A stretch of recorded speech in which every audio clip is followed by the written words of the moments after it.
Hadirin rahimakumullah. Sunnah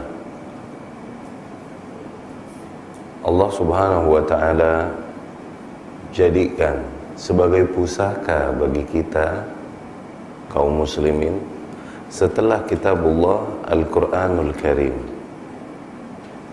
Sunnah Allah subhanahu wa ta'ala jadikan sebagai pusaka bagi kita setelah kitabullah Al-Quranul Karim. Al-Quran dan sunnah adalah dua hal yang tak bisa dipisahkan oleh seseorang dalam kehidupannya, dalam rangka menjalani kehidupan menuju atau mendekatkan diri kepada Allah subhanahu wa ta'ala. Dua hal tersebut adalah dua hal yang esensial yang tak bisa seseorang melepaskan diri darinya.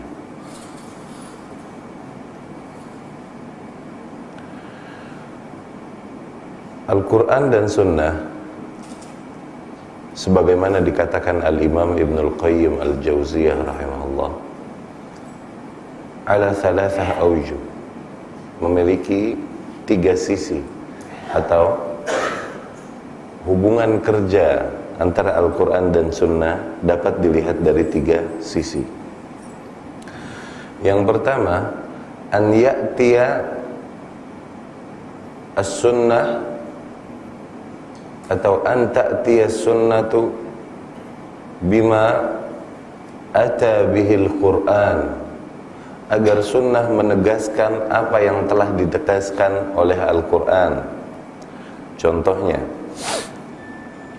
sunnah memerintahkan hal-hal yang telah diperintahkan oleh Al-Quran, mewajibkan hal-hal yang diwajibkan oleh Al-Quran, atau melarang hal-hal yang juga dilarang oleh Al-Quran.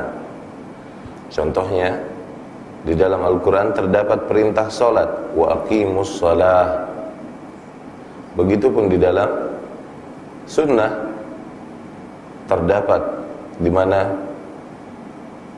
terdapat keterangan bahwa salat adalah hal yang sangat inti, yang tak bisa dilepaskan.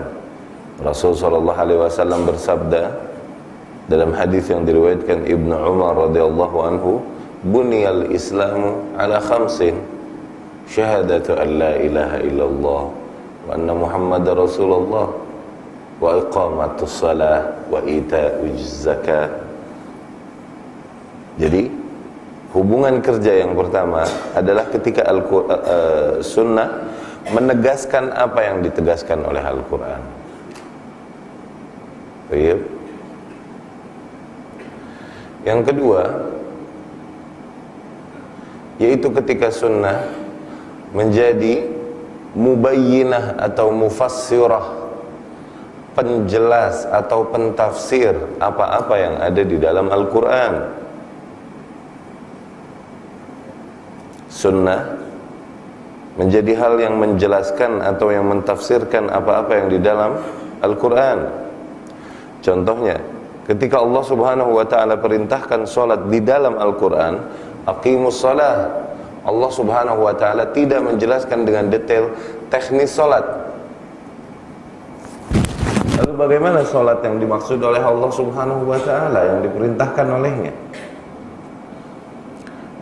Disitulah fungsi sunnah datang, bahwasanya salat yang dimaksud dan diperintahkan oleh Allah subhanahu wa ta'ala adalah demikian, sallu kama ra'aitumuni usalli. Datanglah Rasul sallallahu alaihi wasallam menjelaskan kepada para sahabatnya tentang cara salat yang dimaksud oleh Allah subhanahu wa ta'ala.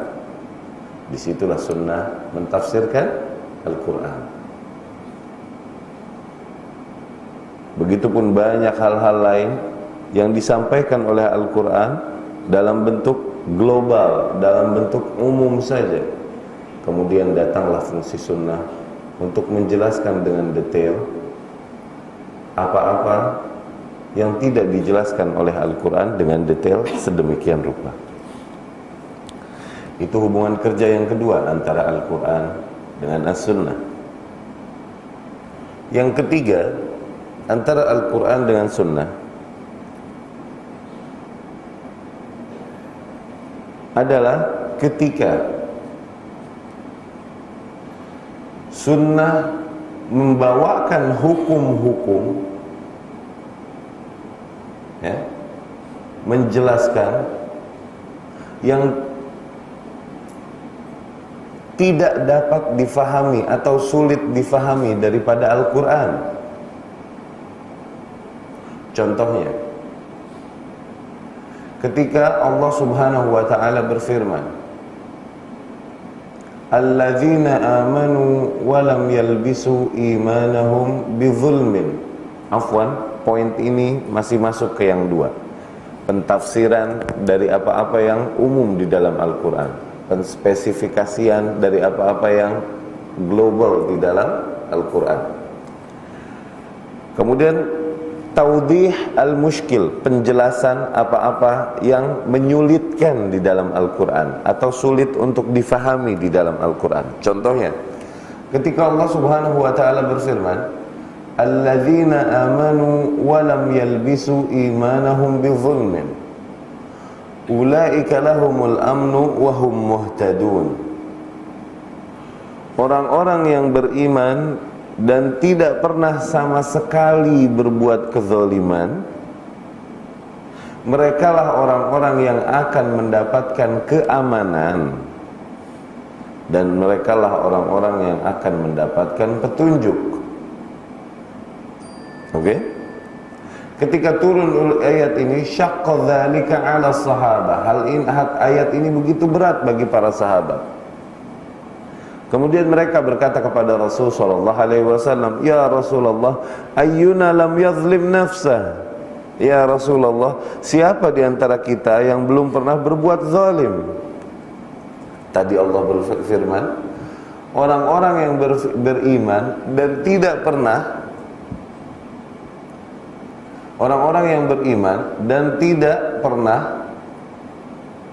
mengotori keimanan mereka dengan kezaliman apapun. Maknanya secara bahasa demikian, alladzina amanu walam yalbisu imanahum bidzulmin ulaika lahumul amnu. Merekalah orang-orang yang mendapatkan janji keamanan, wahum muhtadun, dan mendapatkan hidayah dari Allah Subhanahu wa ta'ala. Jadi untuk mendapatkan janji keamanan dan hidayah, syaratnya adalah agar seseorang harus beriman dan tak pernah berbuat zalim sama sekali. Berat. Sahabat berkata, "Ya Rasulullah, siapa di antara kita yang belum pernah berbuat zalim?" Mereka bertanya kepada Rasul sallallahu alaihi wasallam pasal ayat tersebut. Kemudian Rasul sallallahu alaihi wasallam menjawab, "Laisa kama tadhhabun." Bukan seperti yang kalian kira. Ya? Sesungguhnya maksud kezaliman yang ada di dalam ayat tersebut adalah kesyirikan. Jadi maknanya, orang-orang yang beriman dan tak pernah mengotori keimanan mereka dengan kesyirikan, maka mereka yang dapat janji keamanan dan akan mendapatkan hidayah dari Allah. Bukan kezaliman apapun. Kezaliman di situ maknanya kesyirikan saja. Tidakkah kau baca firman Allah Subhanahu wa ta'ala ala lisani Luqman, atas melalui Luqman, ya, Al-Hakim, ya bunayya la tusyrik billah inna syirka la zulmun azim.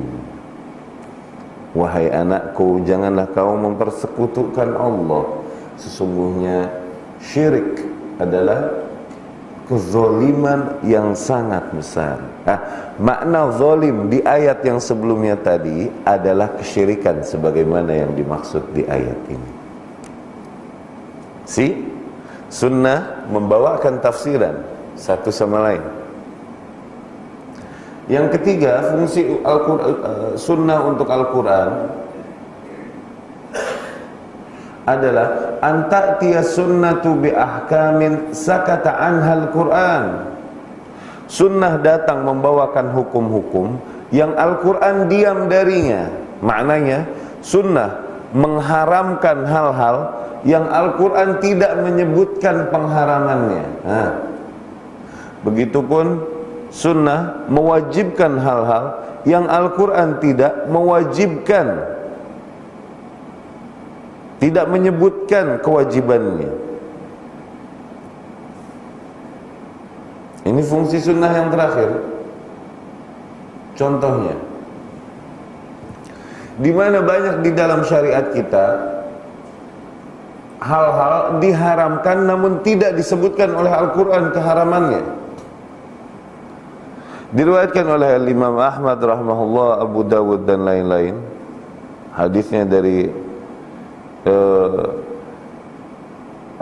Rasul sallallahu alaihi wasallam bercerita, yushik, hampir saja datang satu zaman, ya, di mana seseorang, rajulun syab'an, seseorang yang dalam kondisi kekenyangan, yattaki'u ala arikatih, dia sambil senderan, sambil duduk bersantai, ya, meluruskan kakinya di atas sofanya sambil dia berkata, alaikum bihadzal Qur'an, kalian pegang saja Al-Quran ini. Fama wajadtum fihi min halalin fa'ahilluh, apa-apa yang kalian temukan dari yang halal-halal di dalam Al-Quran, maka halalkan. Wama wajadtum fihi min haramin faharrimuh, apa-apa yang kalian temukan haram di dalam Al-Quran, maka haramkan. Ya, Rasul menggambarkan akan terjadinya suatu masa demikian. Dan Rasul menyalahkan hal tersebut. Langsung Rasul berkata, ala, ketahuilah, la yahillu lakumul himar al-ahli, ketahuilah, tidak halal bagi kalian, yakni haram bagi kalian, himar al-ahli, keledai. Keledai. Apakah Al-Quran menyebutkan keharamannya? Tidak ada di dalam Al-Quran. Ini aku yang menyebutkan, kata Rasul sallallahu alaihi wasallam. Haram atas kalian keledai. Wala kullu dhinabin minas siba', begitu juga haram atas kalian setiap hewan buas yang bertaring dan berkuku.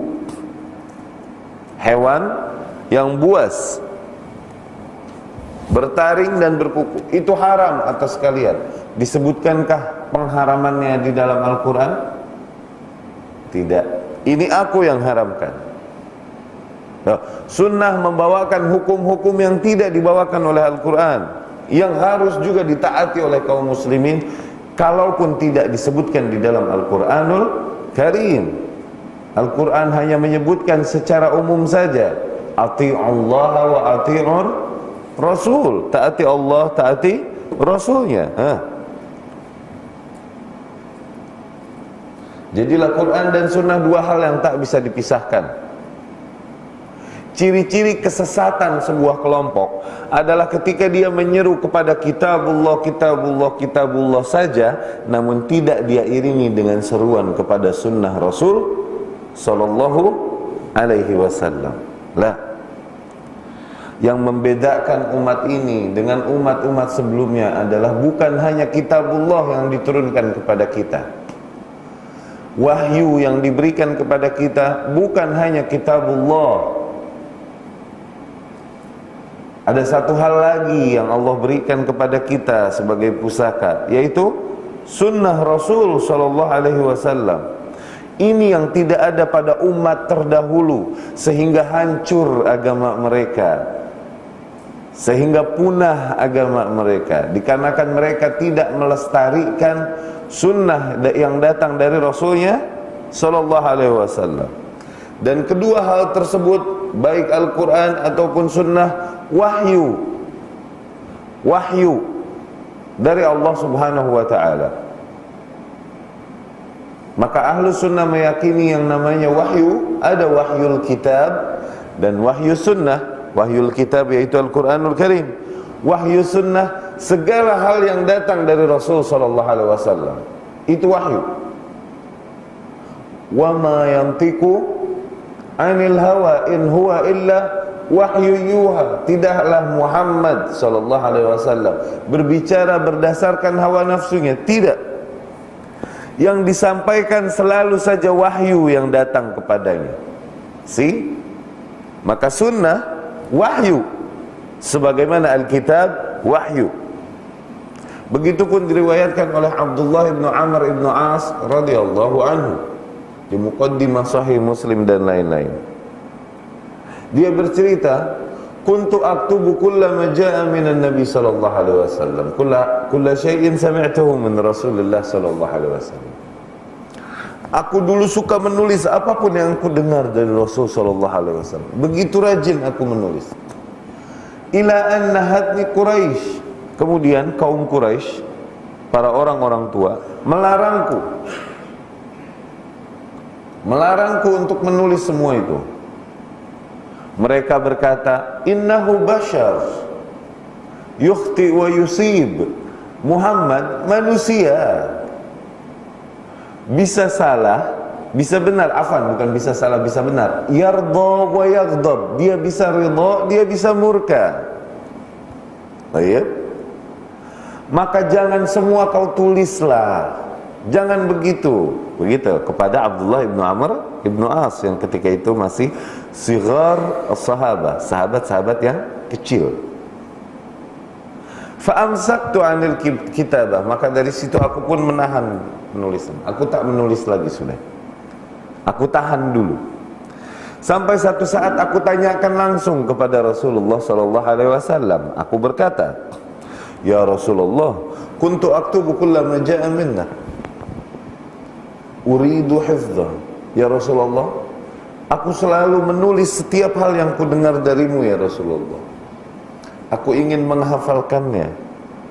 Tapi para orang-orang tua di Quraisy ini melarangku dan mereka bilang bahwasanya kau hanyalah manusia, bisa ridha, bisa marah. Mereka berkata agar aku tidak usah menulis semua hal darimu itu yang datang.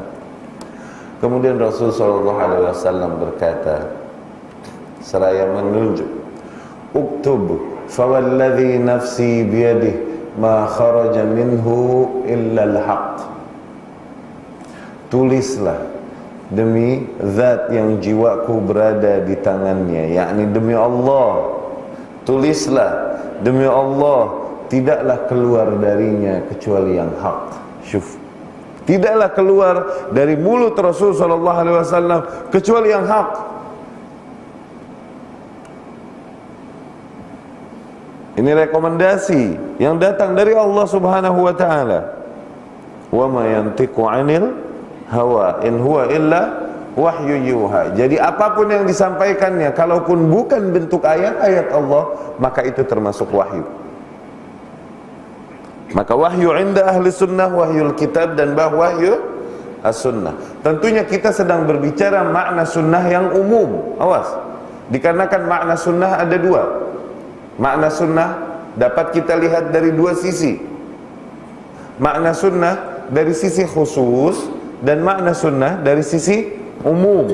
Makna sunnah dari sisi khusus hanyalah satu hukum di antara 5 hukum di dalam Islam. Yaitu apa? Wajib, sunnah, mubah, makruh, haram. Sunnah di sini maknanya adalah amalan-amalan yang apabila kau lakukan dapat pahala, ketika kau tak lakukan pun tak dosa. Sunnah di sini di makna yang khusus, maknanya adalah mustahab. Tayyib.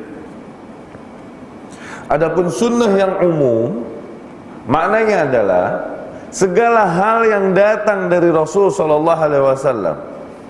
Segala hal yang datangnya dari Rasul sallallahu alaihi wasallam, maka itu sunnah. Ada 3 bentuk. Sunnah qauliyah, yaitu perkataan-perkataan Rasulullah sallallahu alaihi wasallam. Sunnah fi'liyah, pekerjaan-pekerjaan Rasul sallallahu alaihi wasallam. Sama sunnah takririyah, keputusan-keputusan, sikap-sikap yang diambil oleh Rasul sallallahu alaihi wasallam. Segala hal yang datang dari Rasul sallallahu alaihi wasallam itulah sunnah. Maka dari sini para imam rahimahumullah berkata, as-sunnatu min hadhihi an-nahiyah hiya syari'ah wa syari'atu hiya sunnah. Dari sisi sini, maka sunnah adalah syariah ini secara keseluruhan. Sunnah adalah agama ini secara keseluruhan. Dan agama ini adalah sunnah. Ketika dikatakan bahwa sunnah adalah apa-apa yang datang dari Rasul sallallahu alaihi wasallam, selama datangnya dari Rasul sallallahu alaihi wasallam, maka itu sunnah. Maka dari situ, agama ini adalah sunnah. Sunnah ini adalah agama ini. Syariat ini adalah sunnah. Sunnah ini adalah syariat ini. Diperintahkan kita untuk berpegang teguh kepadanya. Maka dari situ seringkali Allah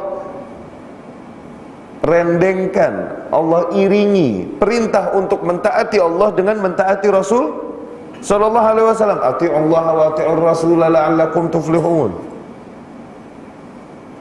Atiullaha wa atiur rasul wa ulil amri minkum. Atiullaha wa atiur rasul, atiullaha wa atiur rasul. Seringkali Allah iringi perintah untuk mentaati Rasul dengan mentaati Allah. Maknanya apa? Maknanya tidaklah sah sebuah ketaatan kepada Allah kecuali dengan cara mentaati Rasulnya sallallahu alaihi wasallam. Tidaklah sah sebuah ketaatan apapun kepada Allah kecuali dengan cara mentaati Rasulnya sallallahu alaihi wasallam. Sebesar apapun bentuk ibadah, bentuk pengorbanan seseorang bagi Allah subhanahu wa ta'ala, apabila ibadahnya tersebut tidak dengan mengikuti cara yang diajarkan oleh Rasul sallallahu alaihi wasallam, fahuwa rad, maka ibadahnya tertolak.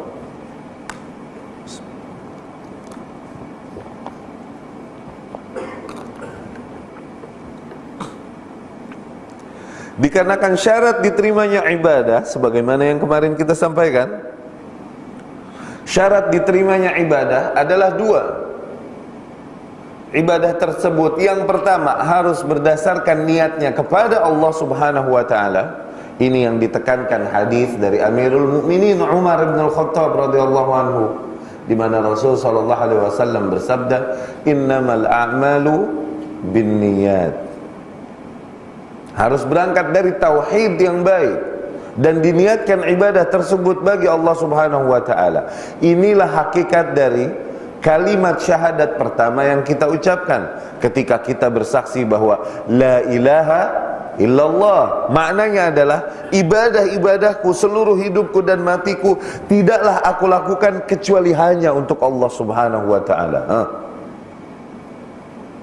Dan syarat kedua diterimanya sebuah ibadah, yaitu dengan mengikuti contoh yang diberikan oleh Rasulullah sallallahu alaihi wasallam. Setelah menjadikan ibadah tersebut diniatkan untuk Allah subhanahu wa ta'ala, dalam teknisnya pun mengikuti contoh yang dibawakan oleh Rasul sallallahu alaihi wasallam. Maka dari situ Rasul sallallahu alaihi wasallam bersabda dalam hadis yang diriwayatkan Bukhari, Muslim dan lain-lain dengan sanadnya dari Ummul Mukminin Aisyah radhiyallahu anha, man ahdatsa fi amrina hadza ma laysa minhu fahuwa radd. Barang siapa yang membuat hal baru,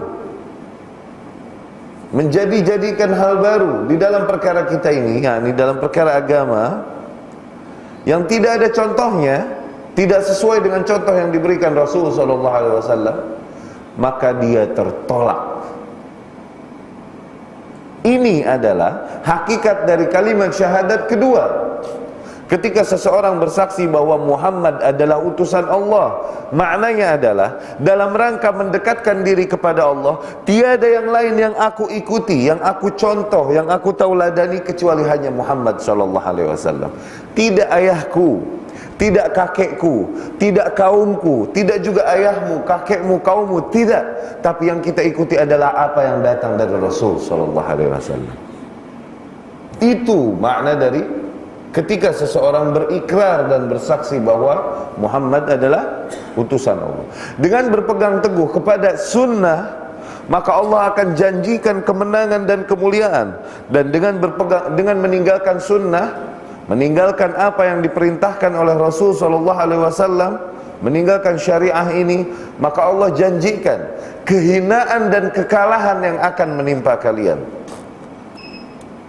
Allah subhanahu wa ta'ala berfirman, "Falyahdharil ladzina yukhalifuna an amri an tusibahum fitnah aw yusibahum adzabun alim." Maka berhati-hatilah bagi orang-orang yang menentang perintahnya, mengambil contoh lain selain contoh yang dibawakan olehnya, menjadikan adat-adat dan kebiasaan-kebiasaan lain selain adat yang diajarkan olehnya, agar mereka tertimpa fitnah atau azab yang pedih. Ya, dengan berpegang teguh kepada sunnah, maka Allah janjikan kemenangan bagi kita. Dengan bersabar, berpegang teguh atas sunnah pada syariah, maka Allah janjikan kemenangan bagi kita. Dan dengan melepaskannya, maka Allah akan janjikan kekalahan dan kehinaan bagi kita.